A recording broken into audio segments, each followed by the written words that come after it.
This is it, the final assignment of the class, M5A3, your career project.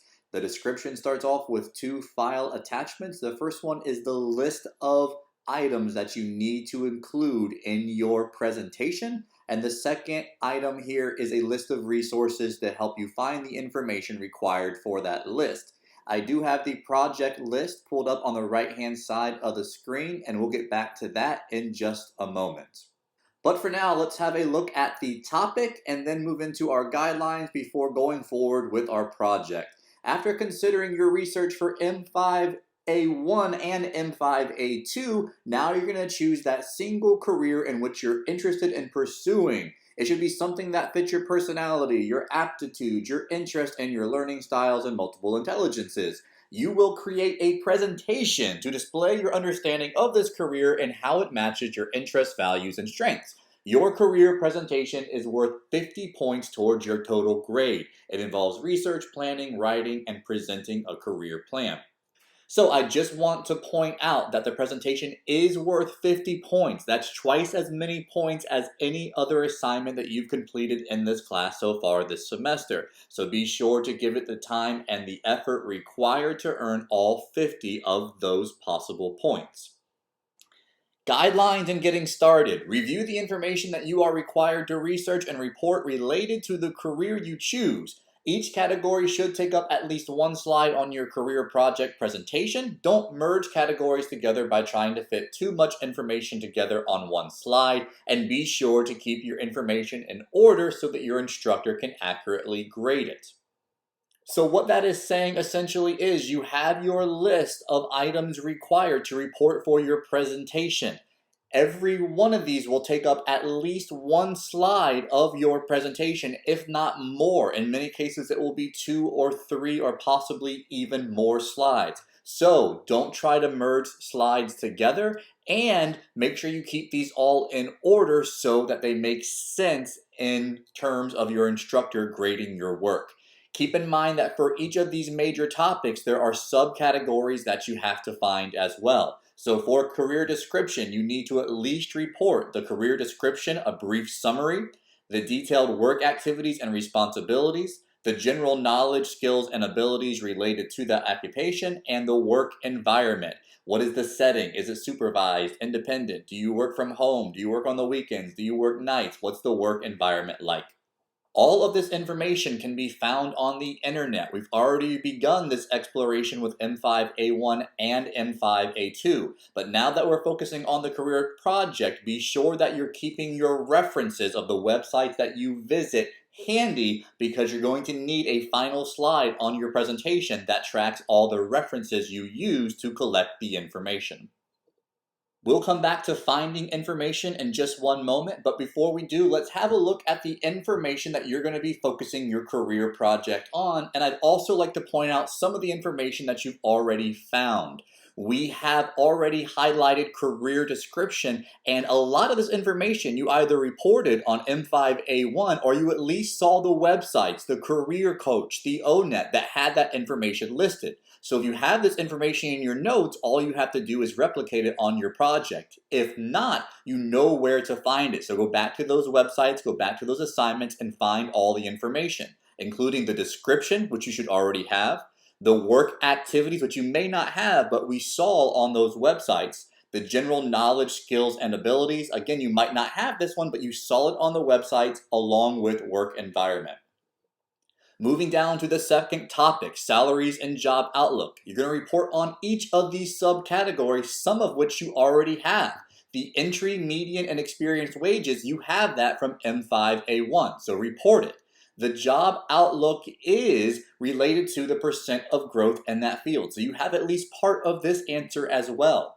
Locations and portability deals with where can you expect to find a job. For locations and portability, how easy is it to find a new job if you were to change location? Say, for example, you move to a different state. Is your job highly portable? Well, you'd have no problem finding a new job opening, or is it kind of more geographically centered that it might not be as easy to find a new position if you were to move?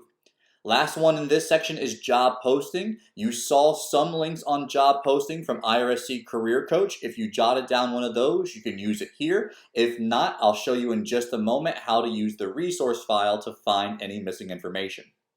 Education and training include the level and types of degrees needed, the example of degree names, examples of courses within the majors. We saw some of those courses on the guided pathway. Here is where you'll include example of the guided pathway from IRSC. Find out more. We haven't looked into this yet. Are there entrance exams to get into these programs? Are there licenses that you have to practice these occupations or certifications?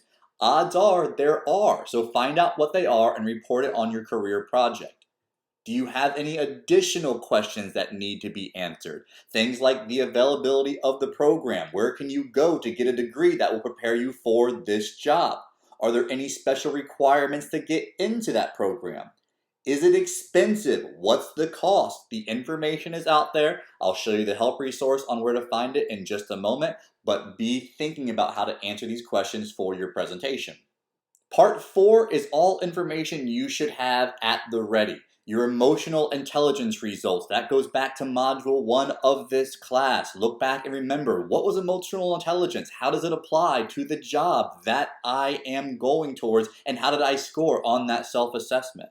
Learning style, personality, multiple intelligences, the BE, that all goes back to module 4, and we also looked at a lot of that information for M5A1. So again, make that connection. You've already done a lot of this work on M5A1, so supplement that information here. How about the career profile assessments? Did you take some of the self-assessment to help point you in a direction as regards to career choice? If so, how did you do? What did it tell you about your occupation? And does it match up to what your ultimate decision was? Sections 5, 6, and 7 are the remainder of the assignment, and these are all internal. These are all about you. So you won't find a lot of this information on the internet. It's more about your own personal perspective, starting with reality check. Reality check is your initial analysis of the career details, the salaries, the outlook, the education, the training. In this section, you are assessing the strengths and limitations of the career for your needs, your goals, your priorities. So some questions to consider. Can you make a living with this occupation? Where are the jobs? Do you need to relocate? What are the pros and the cons of each of the occupations or the occupation that you decided? You already have a list of pros and cons from one of your previous assignments, so go back and reference it. These aren't the only questions you need to focus on for your reality check. What makes the most sense to you? You're an individual, so what is your reality in regards to your future in this career? Use these guiding questions and some of your own questions to answer that question. Analysis goes back to your last assignment, M5A2. You may already have your analysis done.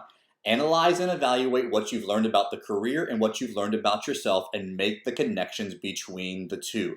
This is what I know now about myself. This is what I know now about the career. This is why they are or are not a match. Have a look at the 3 items to be sure to include, but again, don't limit yourself just to these 3. Do what feels right in regards to having a personal answer that reflects what you've learned in the class and what you've learned about the occupation. Last bit is the final evaluation. So you did all of this work and you may find that yes, you found the perfect job for you, but you may also find that hey, this job isn't exactly what I thought to be. It's not really in alignment with what I was hoping I would find. So answer the question, is this a good career fit for you? Why? Or why not? Do you need to do future exploration to find a different career? So take your time on final evaluation, defend your answer with evidence from your research in the class. Yes, it is because of this, or no, it's not because I learned this. This should be at least a paragraph in length, so give it some thought for the final evaluation. Next, I want to show you a connection between those 7 categories that you'll include for your presentation and this link here for your help resources. On the left-hand side of the screen, I have the exact sheet we just went over that includes all 7 of the categories to contain on your career project. On the right hand side, I have the secondary item pulled up that is links to help you find some of the information. You'll see that these match up directly. Here's career description and here's career description. Here's some additional items that you'll want to include, and here are some links to websites that help you find these items. You've already explored a lot of these links, but if you need to go back, do so now and find the required information. Moving down to salaries and job outlooks, it matches up here on the help resource. Again, these are the questions you're answering, and here are some of the websites you can use that you can expect to find answers to those questions. Remember to cite your sources on these websites. You'll need it for your reference slide at the end of your project. Education and training has a section as well, so feel free to go through these links and find out more about the education and training required for your future career. And the last bit of help support that's available on that document matches up with the self-assessment inventories, results from the inventories. Here's a list of some of those inventories and some additional links to find out more information. You may also want to review Module 1 for Emotional Intelligence and Module 4 for Learning Style Personalities, Multiple Intelligences, and Building Excellence, and Module 5 for the last section here. So have a look at the help resources. Notice that there are no help resources for section 5, 6, and 7 because again, those are entirely internal to your unique personality and passions and what makes the career right for you. So you won't find those answers necessarily on a website or the internet. So consider that whenever you're writing in your responses.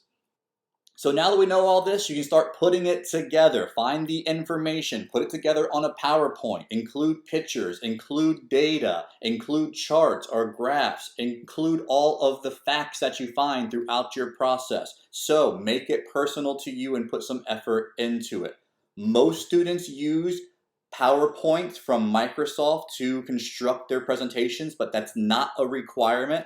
However, it's fine if you use PowerPoint. If you have a different presentation software or platform you'd like to use, that's fine as well. You may want to check with your instructor to make sure that it's something that they can open on their computers, but once you have that go ahead, the choice is really up to you. But with that information now, you can begin constructing your career project, your final assignment of this class.